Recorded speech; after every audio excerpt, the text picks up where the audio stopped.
ஆனால் ஒன்றை மட்டும் கூறிக்கொள்ள ஆசைப்படுகிறேன். தனி ஒருவனாக தமிழ்நாட்டில் பல சைலண்டான புரட்சிகளை வைலண்ட் இல்லாமல் நடத்தி கொண்டிருக்கும் மாசற்ற டைமண்ட் இந்த இடிதாங்கி. தங்கம் விலை ஏறலாம் இறங்கலாம், வெள்ளி விலை விரியலாம் சுருங்கலாம், பிளாட்டினம் விலை படுக்கலாம் எந்திரிக்கலாம், ஆனால் டைமண்டின் விலை டாலடித்துக் கொண்டு தான் இருக்கும். அந்த டைமண்டையே ஓவர் டேக் செய்து ஆனியன் இப்போது விலைவாசியின் ராணி என மாறிவிட்டது.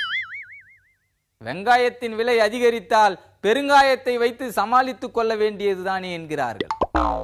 எப்படி கம்பளி பூச்சிகளிடம் இருந்து கம்பளி ஆடைகளை உருவாக்க முடியாதோ அப்படித்தான் பெருங்காயத்தை வைத்து வெங்காயத்தை சரிகட்ட முடியாது என்று தெரியாதா?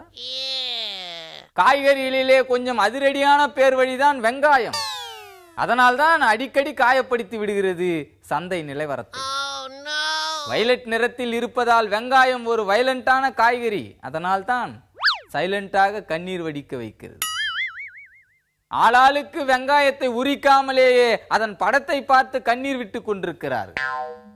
பேஸ்புக் ட்விட்டரில் எல்லாம் வெங்காயத்துக்கு RIP போட்டு லைக்குகளை அள்ளி குவிக்கிறார். விலைவாசி உயர்ந்தால் என்ன, வெங்காயத்துக்கு எப்பவுமே மாஸ் தானே. வெங்காயம் இல்லாத ஆம்லேட்டை கற்பனை செய்துதான் பார்க்க முடியுமா? இல்லை, நீங்கள் ஆனியன் பக்கோடா தான் திங்காமல் இருந்து விட போகிறீர்கள். இன்றே குறித்து வைத்துக் கொள்ளுங்கள். நாளை அரசியல் வரலாற்றிலே வெங்காயத்தால் விண்ணில் பறந்தவன் இந்த இடிதாங்கி என்று கட்டண கழிப்பறைகள் சோர்களிலே எழுதி வைக்கப்பட்டிருக்கும்.